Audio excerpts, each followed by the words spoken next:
Okay, so Wales-Fiji rounds out the opening weekend of the Rugby World Cup. The best game so far in the Rugby World Cup. It's 18-14 at half-time to Wales. It finishes 32-26 to Wales at full-time. Both sides get try bonus points, and Fiji get a losing bonus point, which could prove absolutely vital in this group. But this game was ridiculous, absolutely ridiculous. When you look at it, when Wales stuck to their game plan and played a controlled game, it's fine. When they deviate from the game plan, things get chaotic and loose, which is what the Fijians want. Fiji now have sorted out their set play. So they're good in the scrum, they're good in the line out, they're good off free kicks and penalties. But guess what? Open play, they're the Fiji of old. Do not give them any open, free flowing, unstructured play, which Wales did far too often in this game. Far too often Wales has lost the game management, lost the game plan. Now they win because for long enough they had enough of a structure, but when they got loose and allowed it to get loose and lost focus, things went all over the place. Now Dan Biggar starts the scoring after 2 minutes with a penalty. Now Josh Adams scores his try after 7 minutes. And this is where Wales are keeping the structure and not allowing Fiji to do Fijian things, which is offload, run at pace, and run crazy lines and basically play sevens for 80 minutes. Because Fiji, there's no small Fijian players, let's just put it that way. They're all big. They're all fast. Even the props and the hookers, right? Even the front row can run at pace, and the handling skills are ridiculous. So first 10 minutes, things are going well for Wales. then they don't, and they actually fall behind briefly. Nea Kalevu, his try, he breaks through a tackle he shouldn't break through because Wales are so scared about the offload. They both tackle high. Dan Biggar and Wainwright, they're both arms tackles. They're flailing. That is weak tackling, and he should be stopped. He runs through them. Lamani converts that one.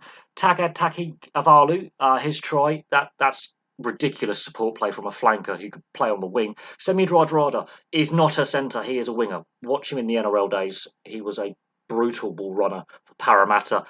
But when he's in attack in the centres, he breaks tackles for fun. Again, this is where Wales have completely stopped sticking to the game plan. Fiji are now allowed to offload whenever they want, run the lines they want, and play unstructured, chaotic, fun rugby. And Semi Radradra in attack he's a brick. And that's great support play for the line break. The Fijians do this very, very well. They will support the ball runner. They will support the guy in possession.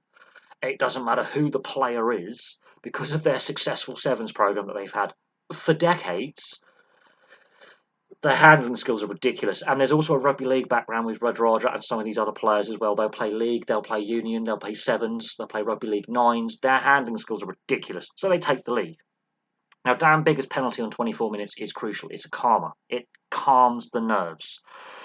Now, George North helps create the Josh Adams try by his line run against Radradra. Radradra is a winger playing inside centre. I've always said George North in attack, okay, he is good as an outside centre. In defence as a centre, he is no good. So this is two centres who are really wingers who can't defend. But George North, his try is exactly the same run he does for the Josh Adams try, because Radradra cannot defend at inside centre. He can defend on the wing, potentially on outside centre. Inside centre, he cannot defend there. So that is a clear weakness that Wales identified. That's sticking to the game plan. Now, Biggar converts that. Then there's a try disallowed. Allegedly, it's a knock-on. I think that's a 50-50. But then they had to check for foul play for a no-arms tackle. In the end, it's a goal dropout. That's just after Wales have got back in control, back in the lead. And so it's 18-14 at half-time. Fiji are well in this game. Wales have had some game management, good, and then they lose the game management, bad, then they regain the game management, good, and then they lose the game management, bad. So their game management was really poor. Dan Biggar is blowing up at half-time because of the lack of game management, because Dan Biggar is too flat, he's not in a pocket to kick. They try and run it on the stroke of half-time, which is ridiculous. They are lucky that the ball goes dead.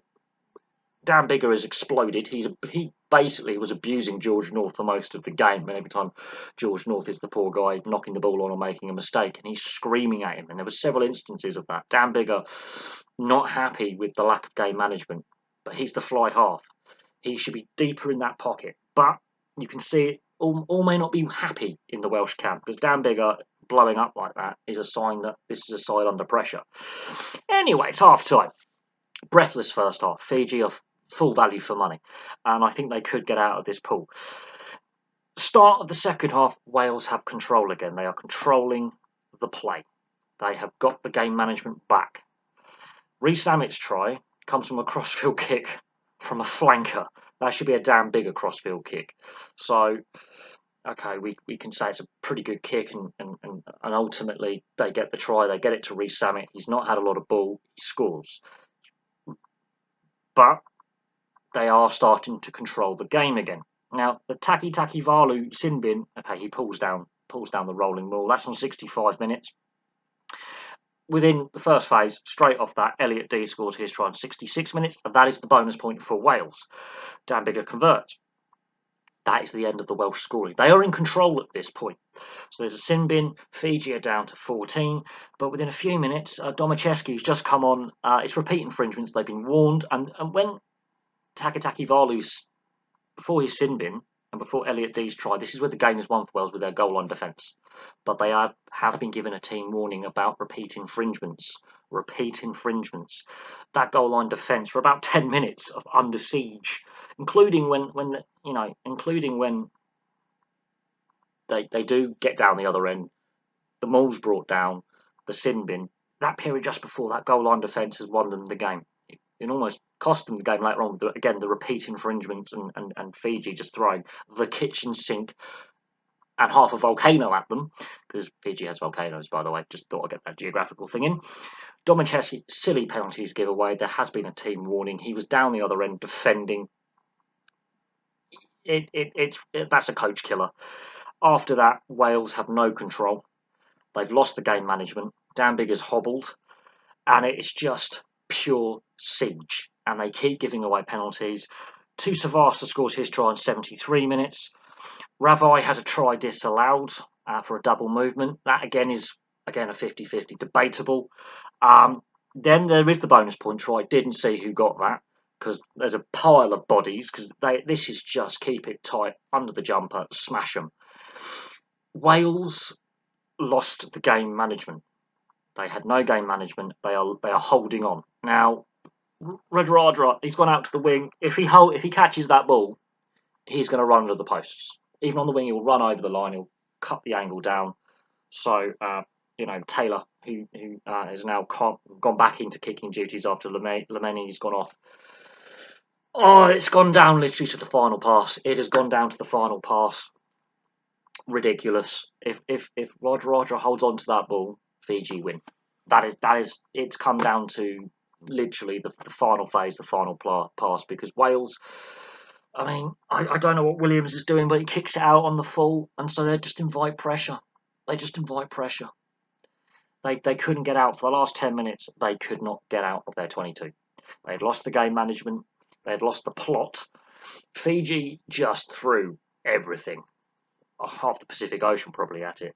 Full value for money. They get the bonus point try. They get the bonus point for losing by less than 7. So they get 2 points out of this game. Wales rode their luck. There were periods where Wales were really good, and there were periods where Wales were really bad. But that 10-minute spell in the second half, where before Taki Valu gets sin binned, is where they hold their nerve on the line, and they give away a few infringements. I think they were lucky there couldn't have been a penalty try in there. There could have been all sorts. That is where the game is won, but they nearly lose it. This is not Fiji nearly winning the game. This is Wales nearly losing the game. But my God, it was entertaining for 18 minutes. There was, towards the end of the game, there was some time wasting by Wales, which was a bit cynical. The referees are now being given a directive to potentially penalise teams straight from the kickoff should they deliberately waste time.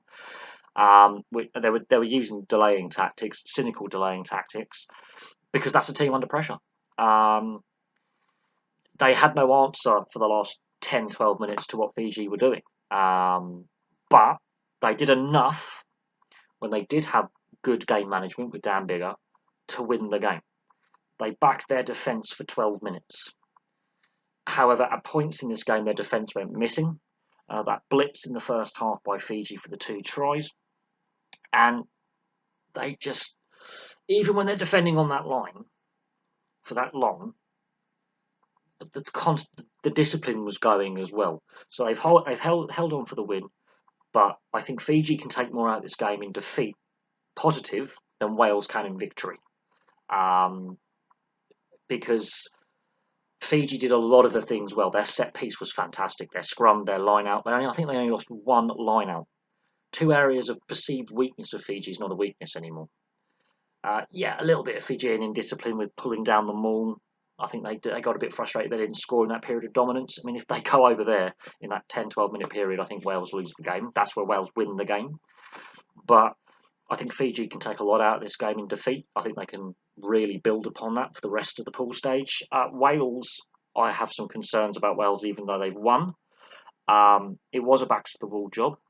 You could see that the celebrations are more out of relief than out of like, we've done a good job here, because after Elliot Dee's try, they lost the plot completely. For the last 14, 15 minutes, they're all at sea. And in that period, Dan Biggar goes off. Dan Biggar is the key to this team winning. He's the influence of control that this team has. When he's not on the field, they don't look at the races. And after he got picked up that lower back hip injury, yeah, it's one of them where they need Dan Biggar fully fit on the field. Dan Biggar's not on the field. I have concerns about Wales' game management. Dan Biggar was the key today. The physicality, the hits, you're going to get that with Fiji. Wales matched Fiji physically, which is hard to do for 80 minutes. You know these Fijians are going to keep running, trucking it up. The handling skills are ridiculous. So entertaining. If anyone wants to be like a neutral team to pick a second team, dark horse, pick Fiji. They're fun to watch. Good value for money, fresh off beating England, high on confidence. They've beaten Wales before, historically, so they have beaten Wales before. They have no fear of anyone, and they will give it a go for 80 minutes. Are Fiji going to win the World Cup? No. Are Wales going to win the World Cup? I don't think so. It was a backs-to-the-wall job at times. They've managed to hold on for the win, but this is a team in transition. There's no doubt on that. Dan Biggar is the key for this side. When he's on the field, he's the general. When he's not on the field or not fully fit, I have concerns about Wales progressing far in this tournament. But this is a side that is under transition.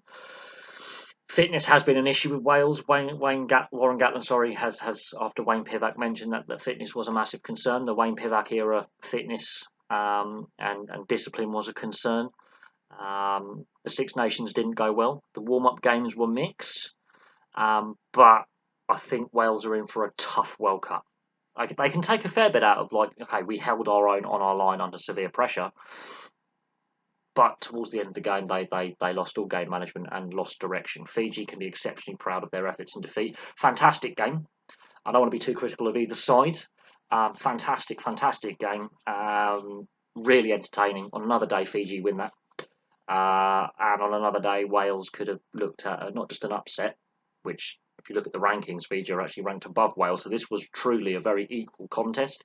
But Wales, they don't sort out that discipline and game management, and they could be in trouble.